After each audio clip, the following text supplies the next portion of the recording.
So ಇವತ್ತಿನ ಈ ವಿಡಿಯೋದಲ್ಲಿ C R P F recruitment ಆಗಿರುವಂಥದ್ದು. ಸೊ ಇದರ ಬಗ್ಗೆ ಸಂಪೂರ್ಣ ಮಾಹಿತಿನ ಈ ವಿಡಿಯೋದಲ್ಲಿ ನೋಡ್ತಾ ಹೋಗೋಣ. ಸೊ ಹುದ್ದೆಗಳ ಸಂಖ್ಯೆ ಆಗಿರ್ಬೋದು, ವಿದ್ಯಾರ್ಥಿ ಆಗಿರ್ಬೋದು, ವೇತನ ಶ್ರೇಣಿ ಆಗಿರ್ಬೋದು, ಅಪ್ಲಿಕೇಶನ್ ಆಗಿರ್ಬೋದು, ಮತ್ತು ಫಿಸಿಕಲ್ ಅಂದರೆ ನಮ್ಮ ದೇಹದಲ್ಲಿ ಹೈಟ್ ಎಷ್ಟಿರಬೇಕು, ವೇಟ್ ಎಷ್ಟು, ಈ ಥರದ ಮಾಹಿತಿನ ಎಲ್ಲವೂ ಒಂದೇ ವಿಡಿಯೋದಲ್ಲಿ ನಾನು ನಿಮಗೆ ತಿಳಿಸ್ಕೊಡ್ತಾ ಇದ್ದೀನಿ. ಸೊ ಎಲ್ಲವೂ ಸಂಪೂರ್ಣ ಮಾಹಿತಿನ ಈ ವಿಡಿಯೋದಲ್ಲಿ ನೋಡ್ತಾ ಹೋಗೋಣ. ಸೊ ಇನ್ನೂ ಯಾರು ನಮ್ಮ ಇನ್ನೊಂದು ಚಾನಲ್ ಸಬ್ಸ್ಕ್ರೈಬ್ ಮಾಡ್ಕೊಂಡಿಲ್ಲಲ್ಲ, ಸೊ ತಪ್ಪದೇ ಸಬ್ಸ್ಕ್ರೈಬ್ ಮಾಡ್ಕೊಳ್ಳಿ. ಏನಕ್ಕಂದರೆ ನಮ್ಮ ಚಾನಲ್ ಮುಖಾಂತರ ನಿಮ್ಗೆ ಸಾಕಷ್ಟು ಮಾಹಿತಿನ ತಿಳಿಸ್ಕೊಡ್ತಿರ್ತೀವಿ. ಸೊ ಆದ ಕಾರಣ ಸಬ್ಸ್ಕ್ರೈಬ್ ಮಾಡ್ಕೊಳ್ಳೋದು ಮಾತ್ರ ಮರೆಯೋಕೆ ಹೋಗಬೇಡಿ. ಸೊ ಬನ್ನಿ ಇವತ್ತಿನ ವಿಡಿಯೋನ ಸ್ಟಾರ್ಟ್ ಮಾಡಿಬಿಡೋಣ. So C R P F central reserve police force ಅಂತ ತಿಳ್ಕೊಂಡು ಬರುತ್ತೆ. ಸೊ ಇಲ್ಲಿ ನಮಗೆ KSRP ಅಂತ ಬರುತ್ತಲ್ಲ, so C R P F Karnataka reserve police force ಅಂತ ಬರುತ್ತಲ್ಲ, ಸೊ ಆ ಥರ ಇದಕ್ಕೆ ಸೆಂಟ್ರಲ್ ರಿಸರ್ವ್ ಪೊಲೀಸ್ ಫೋರ್ಸ್ ಅಂತ ತಿಳ್ಕೊಂಡು ಕರೀತಾನೆ. ಸೊ ಅದು ಕೇಂದ್ರೀಯ ಮೀಸಲು ಪಡೆಯಲ್ಲಿ ಖಾಲಿ ಇರತಕ್ಕಂಥ ಹುದ್ದೆಗಳು. ನೇಮಕಾತಿ ಅಂದರೆ ಆಸಕ್ತಿ ಅಭ್ಯರ್ಥಿಗಳು ಇದಕ್ಕೆ ಅರ್ಜಿನ ಸಲ್ಲಿಸ್ಬೋದು. ಮತ್ತು ಎಲ್ಲ ವಿದ್ಯಾರ್ಥಿಗಳಿಗೆ ಕೇಳ್ಕೊಳ್ಳೋದು ನಾನು ಒಂದೇ, ವಿಡಿಯೋನ ಕೊನೆ ತನಕ ನೋಡ್ಕೊಳ್ಳಿ. ಸೊ ನೀವು ಒಂದು 5 ನಿಮಿಷ ಸಮಯ ತೆಗೆದು ನೋಡ್ಕೊಂಡಿದ್ದೆ ಆದಲ್ಲಿ ಯಾವುದೇ ವಿಡಿಯೋ ನೋಡಲಿ, ಯಾರದೇ ನೋಡಲಿ, ಯಾವುದೇ ಚಾನಲಲ್ಲಿ ನೋಡಲಿ, ಒಂದನ್ನು ಕಂಟೆಂಟನ್ನು ಕಂಪ್ಲೀಟಾಗಿ ನೋಡಿದ್ದೆ ಆದಲ್ಲಿ ಅದರ ಬಗ್ಗೆ ಸಂಪೂರ್ಣ ನಿಮಗೆ ಮಾಹಿತಿ ಬರುತ್ತೆ. ಸ್ವಲ್ಪ ನೋಡ್ತಾ ಬಂದಾಗ ಅದು ನಿಮ್ಗೆ ಸರಿಯಾಗಿ ಅರ್ಥ ಆಗೋದಿಲ್ಲ, ಅದನ್ನು ನೀವು ನೆಗ್ಲೆಕ್ಟ್ ಮಾಡಿಬಿಡ್ತೀರಾ.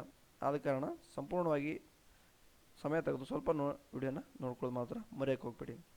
ಸೊ ಇಲ್ಲಿ ಅಭ್ಯರ್ಥಿಗಳಿಗೆ ನಿಗದಿಪಡಿಸಿರುವಂಥ ಒಂದು ಏಜ್ ಲಿಮಿಟನ್ನು ಕನ್ಸೆಷನ್ ಕೂಡ ಇಲ್ಲಿ ಕೊಟ್ಟಿದ್ದಾರೆ. ಅಂದರೆ ಇಂತಿಷ್ಟು ಏಜ್ ಜಾಸ್ತಿ ಆದರೆ SC/ST ಅಭ್ಯರ್ಥಿಗಳಿಗೆ ಮತ್ತು ಮಹಿಳೆಯರಿಗಾಗಿರ್ಬೋದು ಮತ್ತು SC/ST ಅಭ್ಯರ್ಥಿಗಳಿಗೆ ಯಾವುದೇ ಅರ್ಜಿ ಶುಲ್ಕ ಇರೋದಿಲ್ಲ. ಸೊ ಇದಕ್ಕೆ ಮಹಿಳೆಯರು ಕೂಡ ಅರ್ಜಿನ ಸಲ್ಲಿಸ್ಬೋದು.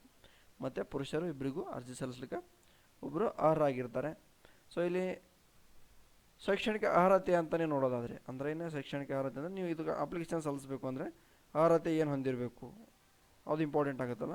ಸೊ ನಾವು ಅಪ್ಲಿಕೇಶನ್ ಸಲ್ಲಿಸ್ತೀವಿ ಅಂದಮೇಲೆ ಫಸ್ಟ್ ಅಂದರೆ ಎಲಿಜಿಬಲ್ ನಾವು ಏನಾಗಿರಬೇಕು ಅಂತ ನೀವು ನೋಡೋದಾದರೆ, ಸೊ ಇಲ್ಲಿ SLCನ ಕಂಪ್ಲೀಟ್ ಆಗಿರ್ಬೇಕು. ಸೊ ಪುರುಷ ಮತ್ತು ಮಹಿಳೆಯರು ಯಾರೇ ಆಗಲಿ, ಸೊ ಅವರು SLCನ ಕಂಪ್ಲೀಟ್ ಮಾಡಿದ್ದೆ ಆದಲ್ಲಿ ಅವರು ಅರ್ಜಿ ಸಲ್ಲಿಸಲಿಕ್ಕೆ ಅರ್ಹರಾಗಿರ್ತಾರೆ. ಸೊ ನೆಕ್ಸ್ಟ್ ನೀವು ನೋಡ್ಬೋದು ವೇತನ ಶ್ರೇಣಿ. ಅಂದರೆ ಈ ಹುದ್ದೆಗೆ ನೀವು ಏನಾದರೂ ಆಯ್ಕೆ ಆಗಿದ್ದೆ ಆದಲ್ಲಿ ಈ ಹುದ್ದೆಗೆ ಫಸ್ಟ್ ಸ್ಟಾರ್ಟಿಂಗ್ ಸ್ಯಾಲ್ರಿ 21,000ದಿಂದ 700 ಸ್ಟಾರ್ಟ್ ಆಗುತ್ತೆ. ಸೊ ನೆಕ್ಸ್ಟ್ 69,000ವರೆಗೂ ಸ್ಯಾಲರಿ ಇರುತ್ತೆ. ಸೊ ಒಂದು ಸೆಂಟ್ರಲ್ ಗೌರ್ಮೆಂಟ್ ಹುದ್ದೆ ಇರೋ ಕಾರಣಕ್ಕೋಸ್ಕರ ಒಂದು ಒಳ್ಳೆ ಅಮೌಂಟ್ ಇರ್ತಕ್ಕಂಥ ಸ್ಯಾಲ್ರಿ. ಒಂದು ಸಾರಿ ನೀವೇನಾದರೂ ಜಾಬಲ್ಲಿ ಕ್ಲಿಕ್ ಆಗಿದ್ದರೆ ನಿಮ್ಮ ನಂಬಿರುವಂಥ ಒಂದು ಕುಟುಂಬ, ಸೊ ನಿಮ್ಮ ನಂಬಿರುವಂಥ ವ್ಯಕ್ತಿಗಳು ಆರಾಮಾಗಿ ಲೈಫನ್ನು ಲೀಡ್ ಮಾಡ್ಬೋದು. ಸೊ ಇಲ್ಲಿ ಗೋರ್ಮೆಂಟ್ ಅನ್ನೋದು ಒಂದು ವ್ಯಾಲ್ಯೂ ಚೇಂಜ್ ಇರುತ್ತೆ. ಸೊ ವಯೋಮಿತಿ ಅಂತ ನೋಡೋದಾದರೆ ಕೇಂದ್ರೀಯ ಮೀಸಲು ಪೊಲೀಸ್ ಪಡೆ ಏನಿದೆಯಲ್ಲ, ಸೊ ಇಲ್ಲಿ ಏಜ್ ಕನ್ಸೆಷನ್ ಅಂದರೆ 18ರಿಂದ 23 ಅಂತಿದೆ. ಕನಿಷ್ಠ 18, ಗರಿಷ್ಠ 23. ಸೊ ಇದಕ್ಕಿಂತ 23ಕ್ಕಿಂತ ಜಾಸ್ತಿ ಆಗಿದ್ದವ್ರಿಗೆ ಏನು ಮಾಡೋಣ ಅಂತ ಅನ್ನೋಂಥ ವ್ಯಕ್ತಿಗಳಿಗೆ ಮಾತ್ರ ಇಲ್ಲಿ ಏಜ್ ಕನ್ಸೆಷನನ್ನು ಕೊಟ್ಟಿದ್ದಾರೆ. ಸೊ ಯಾರಿಗೆ ಕೊಟ್ಟಿದ್ದಾರೆ ಏನಂತ ನೀವು ನೋಡ್ತಾ ಬರೋಣ. ಸೊ ಇದಕ್ಕಿಂತ 18ರ ಮೇಲ್ಗಡೆ 23 ಒಳಗಡೆ ಇರ್ತಕ್ಕಂಥ ಎಲ್ಲ ಅಭ್ಯರ್ಥಿಗಳು ಅರ್ಜಿನ ಸಲ್ಲಿಸಬೇಕು. ಕೇವಲ ಒಂದು ದಿನ ಕೂಡ ಇನ್ನೂ ಅಪ್ಲಿಕೇಶನ್ಗೆ ನಿಮ್ಮದು ಏಜ್ ಮುಗಿಯೋಕೆ ಒಂದಿನ ಇದ್ರೂ ಕೂಡ ಅರ್ಜಿನ ಸಲ್ಲಿಸ್ಬೋದು. ಸೊ OBC ಅಭ್ಯರ್ಥಿಗಳಿಗೆ 8 ವರ್ಷನ ಕೊಟ್ಟಿದ್ದಾರೆ, SC/ST ಅಭ್ಯರ್ಥಿಗಳಿಗೆ 10 ವರ್ಷನ ಕೊಟ್ಟಿದ್ದಾರೆ. ಸೊ ನೋಡ್ಬೋದು ನೀವು 23ನ ಪ್ಲಸ್ 8 ಮಾಡ್ಕೊಂಬಿಡಿ, ಇಲ್ಲಿ 31 ಆದರೂ ಕೂಡ ಇವರು ಅರ್ಜಿನ ಸಲ್ಲಿಸ್ಬೋದು. ಸೊ ನೆಕ್ಸ್ಟ್ SC/ST ಅಭ್ಯರ್ಥಿ 10 ವರ್ಷ ಕೊಟ್ಟಿದ್ದಾರೆ, 23 + 10 ಮಾಡಿಕೊಂಡ್ರೆ 33 ಆಗಿರುವಂಥ ಅಭ್ಯರ್ಥಿಗಳು ಕೂಡ ಇಲ್ಲಿ ಅರ್ಜಿನ ಸಲ್ಲಿಸ್ಲಿಕ್ಕೆ ಅರ್ಹರಾಗಿರ್ತಾರೆ. ಸೊ ಅವರೆಲ್ಲರೂ ಅರ್ಜಿನ ಸಲ್ಲಿಸ್ಬೋದು. ಸೊ ಇಲ್ಲಿ ಹುದ್ದೆಗಳಂತ ನೀವು ಬಂದಾಗ ಹುದ್ದೆಗಳ ಬಗ್ಗೆ ನೋಡ್ಕೊತಾ ಬರೋಣ. ಅರ್ಜಿ ಶುಲ್ಕ ಅಂದರೆ ನೀವು ಅಪ್ಲಿಕೇಶನ್ ಸಲ್ಲಿಸಬೇಕಂದ್ರೆ SC/ST ಅಭ್ಯರ್ಥಿಗಳಿಗಿರ್ಬೋದು ಮತ್ತು ಮಹಿಳಾ ಅಭ್ಯರ್ಥಿಗಳ ಶುಲ್ಕ ಇರುವುದಿಲ್ಲ ಅಂತ ಆಗಲೇ ಹೇಳಿದ್ದೀನಿ.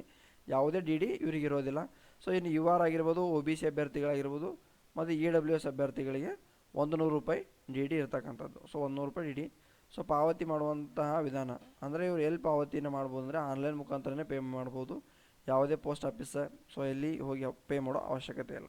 ಸೊ ನಿಮ್ಮ ಫೋನ್ಪೇ ಮುಖಾಂತರ ಕೂಡ ನೀವು ಅಲ್ಲಿ ಅಮೌಂಟನ್ನು ಪೇ ಮಾಡ್ಬೋದು. ಸೊ ಇಲ್ಲಿ ನೀವು ಸೆಲೆಕ್ಟ್ ಆಗಿದೆ ಹುದ್ದೆಗಳ ಸಂಖ್ಯೆ ನೋಡ್ತಾ ಬರೋಣ. ಬಟ್ ಇಲ್ಲಿ PT ಅಂದರೆ ಸೆಲೆಕ್ಟ್ ಆದಮೇಲೆ ಪುರುಷರು ಎಷ್ಟು ಇರಬೇಕಂದ್ರೆ ಎತ್ತರ 170 ಇವ್ರದ್ದು ಹೈಟ್ ಆಗಿರಬೇಕು. ಅಂದರೆ ಪುರುಷರದ್ದು 170 ಹೈಟ್ ಆಗಿರಬೇಕು. ಸೊ ಇಲ್ಲಿ ಇದೆ ಅಂದರೆ ಚೆಸ್ಟ್ ಎಷ್ಟು ಇರಬೇಕಪ್ಪ ಅಂದರೆ, ಸೊ ಇಲ್ಲಿ ಕನಿಷ್ಠ 5 ಸೆಂಟಿಮೀಟರ್ ಅಂದರೆ 75 ಇರಬೇಕು. ನಾರ್ಮಲಾಗಿ 5 ತೊಗೊಂಡಾಗ 80 ಆಗಬೇಕು ಅಂತಿದೆ. ಸೊ ನಾರ್ಮಲ್ ಯಾವುದೇ ಒಂದು ಜಾಬನ್ನು ತೊಗೊಳ್ಳಿ 5 ಸೆಂಟಿಮೀಟ್ರ್ ನೀವು ಜಾಸ್ತಿ ಆಗಲೇಬೇಕು. ಕೆಲವೊಬ್ಬರು ಚೆಸ್ಟ್ ಇರುತ್ತೆ, ಅವರು ಚೆಸ್ಟ್ ಉಸಿರು ತೊಗೊಂಡು ಹಿಗ್ಸೋ ಟೈಮಲ್ಲಿ ಸ್ವಲ್ಪ ಅವರು ಫೇಲ್ ಆಗ್ತಾರೆ. ಸೊ ಅದನ್ನು ಸ್ವಲ್ಪ ಗಮನಿಸಿ. ಮತ್ತು ಇಲ್ಲಿ ಹೆಣ್ಮಕ್ಕಳಿಗೆ 157 ಸೆಂಟಿಮೀಟ್ರ್ ಹೈಟ್ ಇದೆ ಮತ್ತು ಇವರಿಗೆ ಯಾವುದೇ ಚೆಸ್ಟ್ ಇರೋದಿಲ್ಲ, ಚೆಸ್ಟ್ ಅನ್ವಯ ಆಗೋದಿಲ್ಲ. ಸೊ ಹೈಟ್ ಮಾತ್ರ ಅನ್ವಯ ಆಗ್ತದೆ. ಸೊ ಮತ್ತು ಇಲ್ಲಿ ನೀವು ನೋಡ್ಬೋದು 169 ಹುದ್ದೆಗಳಿದ್ದಾವೆ ಒಟ್ಟು ವೇತನ ಶ್ರೇಣಿ. ಇಲ್ಲಿ ಏನಾಗಿದೆಪ್ಪ ಅಂದರೆ ಒಟ್ಟು 83 ಹುದ್ದೆಗಳಿದಾವಲ್ಲ ಇದು ಪುರುಷರಿಗೆ ಇರ್ತಕ್ಕಂಥದ್ದು.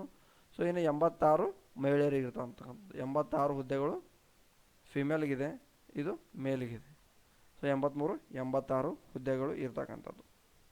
ಸೊ ಇಲ್ಲಿ ನೀವು ನೋಡ್ಬೋದು ಪುರುಷರು ಮತ್ತು ಇದು ಹೈಟನ್ನು ನೋಡಿದ್ರಿ.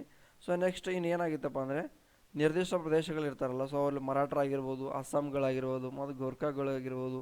ಸೊ ಈ ಥರ ಅಭ್ಯರ್ಥಿಗಳಿಗೆ ಪುರುಷರಿಗೆ 165 ಸೆಂಟಿಮೀಟ್ರ್ ಇದೆ, ಪುರುಷರಿಗೆ 165 ಇದೆ. ಮರಾಠ ಅಂತ ಬರುತ್ತಾರಲ್ಲ, ಸೊ ಅದು ಸರ್ಟಿಫಿಕೇಟನ್ನು ಹೊಂದಿರ್ತಾರೆ ಅವರು, ಅವರಿಗೆ 165 ಅಂತಿದೆ. ಸೊ ಮತ್ತು ಹೆಣ್ಮಕ್ಳಿಗೆ 155 ಅಂತಿದೆ, ಅಂದರೆ ಕನ್ಸೆಷನ್ನ ಅವರಿಗೆ ಕೊಟ್ಟಿರುವಂಥದ್ದು. ಸೊ ನೆಕ್ಸ್ಟ್ ಹುದ್ದೆಗಳ ಸಂಖ್ಯೆ 169 ಹುದ್ದೆಗಳಿದ್ದಾವೆ, ನೆಗ್ಲೆಕ್ಟ್ ಮಾಡೋಕ್ಕೆ ಹೋಗಬೇಡಿ. ಸೊ ಈ ಹುದ್ದೆಗಳ ಉದ್ಯೋಗ ಸ್ಥಳ ಆಲ್ ಓವರ್ ಇಂಡಿಯಾ ಇರ್ತಕ್ಕಂಥದ್ದು, ಆಲ್ ಓವರ್ ಇಂಡಿಯಾ ಇಲ್ಲಿ ಹುದ್ದೆಗಳನ್ನ ನೀವು ಜಾಬ್ ಮಾಡ್ಬೋದು. ಸೊ ಪ್ರಮುಖ ದಿನಾಂಕಗಳು ಅರ್ಜಿ ಸಲ್ಲಿಸುವ ಆರಂಭ ದಿನಾಂಕ ಆಗಿರುವಂಥದ್ದು 16/1/2024 ಆರಂಭ ಆಗಿದೆ, ಅದು 2024. ಅರ್ಜಿ ಸಲ್ಲಿಸುವ ಕೊನೆಯ ದಿನಾಂಕ 15/2/2024. ತುಂಬ ಕಾಲಾವಕಾಶ ಇದೆ.